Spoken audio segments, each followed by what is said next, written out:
Hello எல்லாருக்கும் வணக்கம். இன்றைக்கி நம்ம எதை பற்றி பார்க்க போகிறோன்னா, ஆயிலர் கம்பெனியோட ஒரு மினி ட்ரக்கை பற்றி பார்க்கலாம்.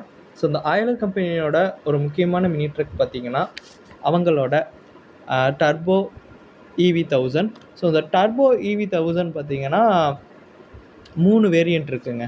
ஒன்று வந்து பார்த்திங்கன்னா city, max X, fast charge. Okay, இன்றைக்கி நம்ம மேக்ஸ் எக்ஸை பற்றி பார்க்கலாம். ஸோ இந்த மேக்ஸ் எக்ஸில் பார்த்திங்கன்னா 1000 கிலோகிராம், அதாவது 1 டன்னுக்கான பேலோடு வந்து இதில் இருக்குது. இது மேக்ஸ் எக்ஸ் பார்த்திங்கன்னா 3 இந்த வேரியண்ட்லேயே வந்து பார்த்திங்கன்னா இந்த டர்போ மேக்ஸஸ் டர்போ EV1000 இருக்குது பார்த்திங்களா.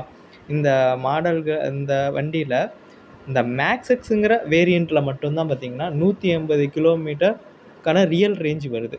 ஓகேங்களா. மற்றதெல்லாம் இந்த 1 டன் அது கெப்பாசிட்டி எல்லாமே ஒன்று தான். பட் பார்த்திங்கன்னா ரேஞ்ச் ஆஃப் வைஸ் வந்து பார்த்திங்கன்னா இந்த மேக்ஸ் எக்ஸ் தான் அதிகம். ரெண்டாவது இன்னொன்று பார்த்தீங்கன்னா, அதனோட பேட்ரி பார்த்தீங்கன்னா 19.2 கிலோ வாட்ஸ் அவருக்கான பேட்ரி கொடுக்குறாங்க. இதை சார்ஜ் பண்ணுறதுக்கு பார்த்தீங்கன்னா ஆன்போர்ட் சார்ஜர் 3.3 கிலோ வாட்ஸ்க்கான ஹவர்ஸ் சார்ஜர் கொடுக்குறாங்க. 2.5 mm லேடர் ஃப்ரேம் யூஸ் பண்ணியிருக்காங்க. Heavy duty frame chassis use பண்ணியிருக்காங்க. அடுத்து பார்த்திங்கன்னா நம்ம நார்மலாக EV வெஹிக்கிள்ஸ்க்கு கொடுக்குற மாதிரி 5 வருஷமுக்கான பேட்ரி வாரண்ட்டி கொடுக்குறாங்க. சார்ஜ் ஆகிறதுக்கு 5 to 6 ஹவர்ஸ் ஆகும்னு சொல்லியிருக்காங்க. ஓகே, டாப் ஸ்பீடு பார்த்திங்கன்னா 70 km/h. ஓகேங்களா.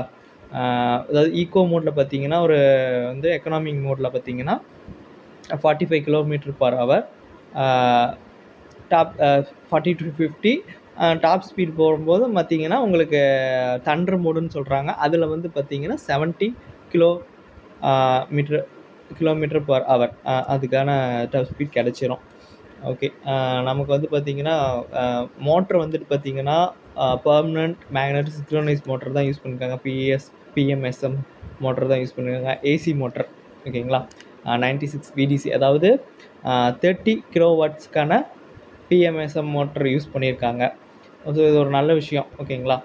ஓகே, மற்றபடி பார்த்தோம்னா வண்டி வந்துட்டு ஒரு ஸ்பெசிஃபிகேஷன் பார்க்கும்போது ஒரு குட் வெஹிக்கிள் மாதிரி தான் வந்து நமக்கு தெரியுது. ஓகே, நமக்கு வந்துட்டு நம்ம இதுக்கு சூட் ஆகுமான்னு பார்த்துட்டு நீங்கள் வந்துட்டு கன்சிடர் பண்ணி வாங்கிக்கிறது நல்லது. ஏன்னா ஆயிலர் கம்பெனி வந்து இப்போ தான் வந்துட்டு ஃபெமிலியர் ஆகிட்டு இருக்காங்க. தமிழ்நாடுகளில் அந்த அளவுக்கு ரீச் இருக்குமான்னு எனக்கு தெரியல. பட் இப்போ தான் வந்து கொஞ்சம் கொஞ்சமாக போயிட்டுருக்கு, மூவ் ஆன் ஆகிட்டுருக்கு. ஸோ வண்டி வந்துட்டு இப்போ நல்லா தான் ரன்னிங்கில் இருக்குது. ஸோ உங்களுக்கு வேணும்னா டீலர்ஸ் அருகில் இருக்க டீலர் கான்டாக்ட் பண்ணி வாங்கிக்கோங்க உங்களுக்கு எப்படி.